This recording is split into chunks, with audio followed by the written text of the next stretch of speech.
on, guys? Welcome back to Whiskey Dixon. I'm Sugarbear. I got my buddy Curt here with me today again. Hey, how's it going? And we are drinking Ardbeg Uigeadail. This is one of the greatest whiskeys ever made. I mean, it is. It really is. Sherry finished Ardbeg. Can't go wrong. So, comes in at 54.2%. That's what's up. Yeah, I'm totally okay with that. Really, the higher the proof, the less water you have in your bottle, and the more whiskey you're buying. Now, this is just one of those whiskeys that, if you drink Scotch and you haven't tried this yet, try this. Try this right now. No matter what the price is where you live, buy this because.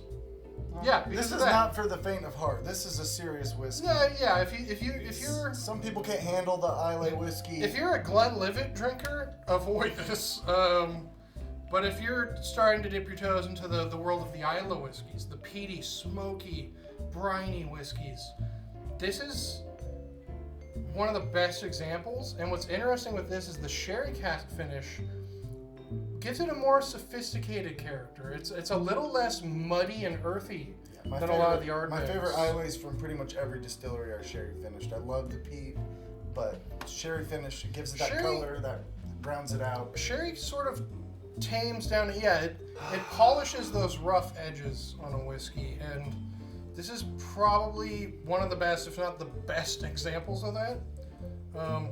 And on the nose, you're already intrigued. It's fruit, smoke, vanilla.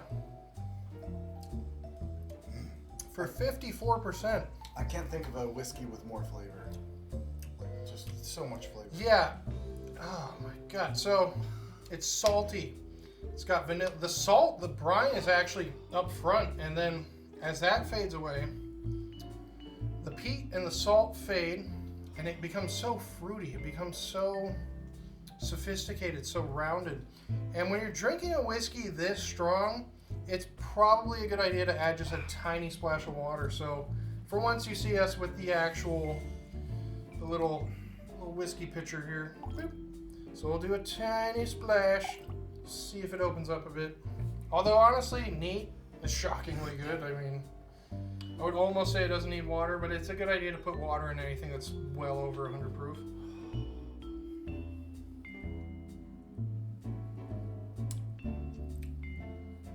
Way fruitier. When you add water to it, the sherry actually comes out even more. Oh my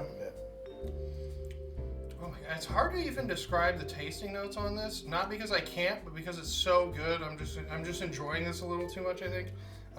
It's like an exaggeration of all the peat you could fit into a glass, but then it's sherry finished. Yeah, the sherry to me tames down the peat. This isn't the peatiest Ardbeg. I would say, like the opposite of this is the next step up from Ardbeg, which is Reckon, which is far peatier and more intense, but not nearly this drinkable and well-rounded.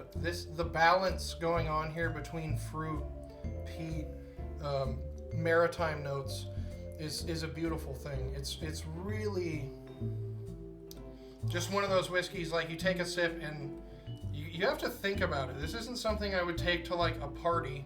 No. This is something you drink by yourself or maybe with like one or two close friends and just go like, oh my God, this is amazing. Because it is. This is really just one of those whiskeys. Yeah. Depth, richness is just off the charts. I would actually say this is one of the least peaty, smoky Ardbegs, and that's because of the sherry. And that's not saying much because I would say Ardbegs are the smokiest whiskeys. So, yeah, the sherry, it's just nice to see a more sophisticated, rounded version of this. And for the price point, I mean, it's not the cheapest thing. It comes in nowadays between like 80 and 100. It used to be like 70, 75 a few years ago. I remember the first bottle of this I bought was 75. People didn't know about Ardbeg. Exactly. You guys are catching on and buying up all the whiskey I like, but that's okay, I guess. I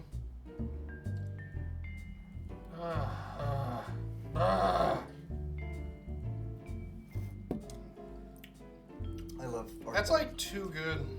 So good. It's pretty sweet, actually. I didn't realize. For how much Not the whole way through, but like Heat and potency, it's really to sweet. me the initial flavor very sweet, fruity. As sherried as anything. It's almost like a really heavily sherried, like a Macallan or something even. But then you add that Ardbeg earthy peat, that deep earthy peat, and those briny notes. This has a lot more peat than most sherried Islays. Oh yeah, absolutely. It's just a lot of flavor. It's hard to even describe. If you like Islay whiskey, definitely check this out. But you need to know what to expect. It's very strong. It's very smoky. It's a mouthful of flavor. This comes in at it's nearly cask strength. I think they are adding a tiny amount of water to keep it at 54.2 all the time. I've never seen it at a different proof, and that's fine. I think that they clearly know exactly what they wanted with this, and they hit it right on the head. This is just spectacular. Anything else you want to say about this before we wrap I keep up? this in my closet. I've had it before. I'll have it again. This is one of those it's classics. delicious. This is absolutely in my top 10 favorite whiskeys. Like 100%. Yeah, Uigeadail's in there. Yeah, I guess that's about it. Subscribe. Give us thumbs up. Follow us on Instagram. And until next time, Sláinte, Sugarbear and Curt, keep on drinking.